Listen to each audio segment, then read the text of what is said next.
Hi, I'm Nicole. Welcome or welcome back if you've seen me before. Today I am going to be talking about 5 books which I think are perfect for spring.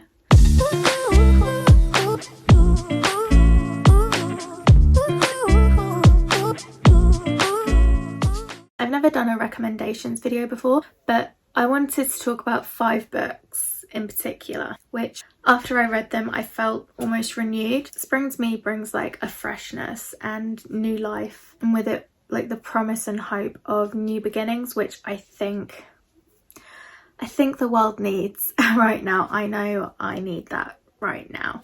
So I wanted to talk about 5 books which when I finished them I felt renewed, and I left them feeling warm and hopeful and inspired. The first book I want to talk about is With the Fire on High by Elizabeth Acevedo. I read this one most recently during Becca's Bookopoly-thon. We follow a young girl named Emily. Emily is in her senior year of high school. She loves cooking and she actually has a gift for cooking. She's dealing with decisions about college and in grades for college, if she wants to apply to college or if she wants to go out and work. And she's also dealing with romantic interests and fundraisers for her culinary arts class, basically senior year stuff, all the while taking care of her young daughter. I've included it on this list because Emily goes through a lot, but while reading this I felt like with every obstacle she faced, she almost took it in her stride, but not in the sense that it didn't affect her, but in the sense that she didn't let anything keep her down and she always made a comeback. And I just felt that was really inspiring, whether it's because she felt she had to for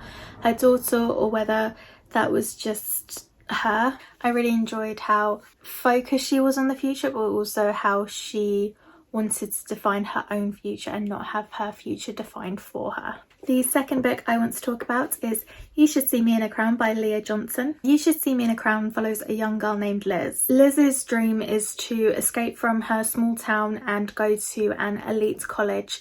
However, this is made really difficult because her and her family just don't have that kind of money. However, what she does have is she attends a school where they offer scholarships to the prom king and queen. Now, Liz is shy, she's a little bit awkward, and she has anxiety. She is the type of person who prefers to blend into the crowd rather than stand out from it. But getting through it might be the only way that she can get out and achieve everything that she wants to achieve. I chose this book because Liz has a lot that she has to deal with in her life. However, although a certain action or actions or something might go against everything that's in her, she works through it and she doesn't let her fears or anxiety take over to the point that they define her or her future.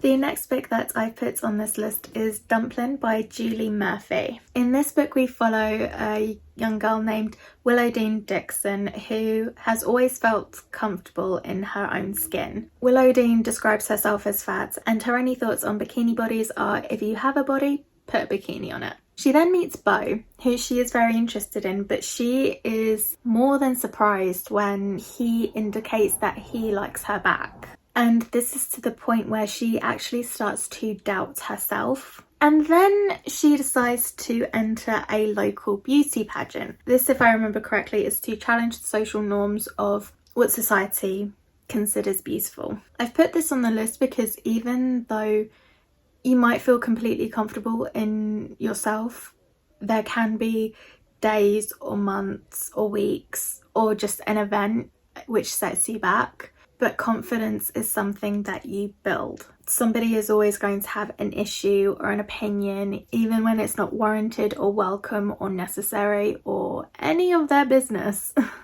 But if you surround yourself with good people and reflect on your insecurities, then you can come through the other side of it and be genuinely and authentically happy with who you are as a person, which is kind of the most important thing. And something which I think, if I remember right, this book showed quite well.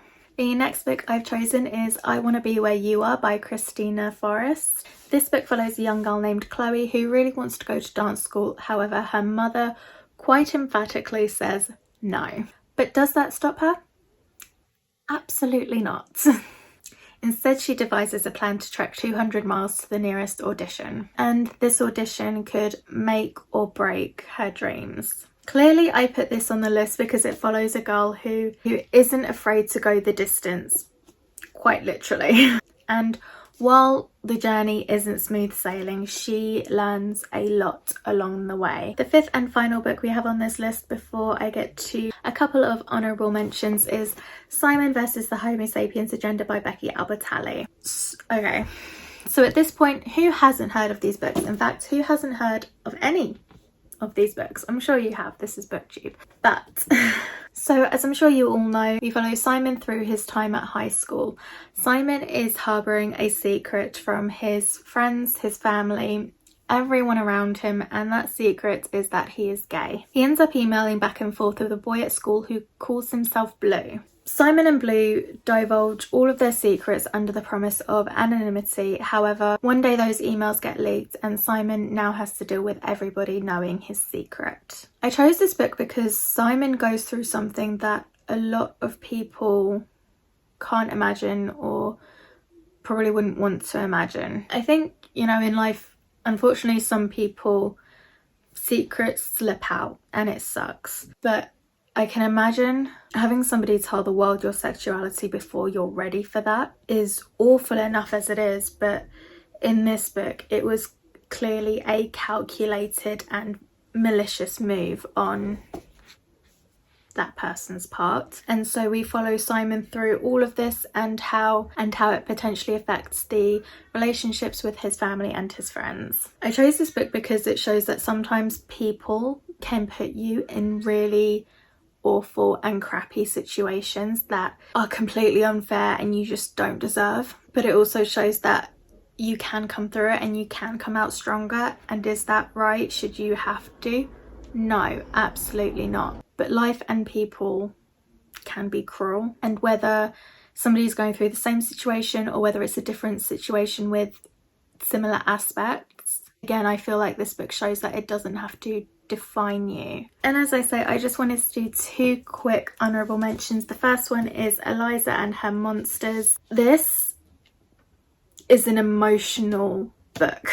I remember being in floods of tears reading this book, but at the same time when I finished it I felt lighter and enlightened. Is that the right word? I don't know if that's the right word, and again, this book is about overcoming anxiety, which I think is really important and really prevalent and really relevant at the moment and probably always. But again, with the new beginnings theme, she's working through it, and yeah, so I would definitely recommend this one. And the last book I wanted to recommend very quickly is Sisterhood of the Travelling Pants.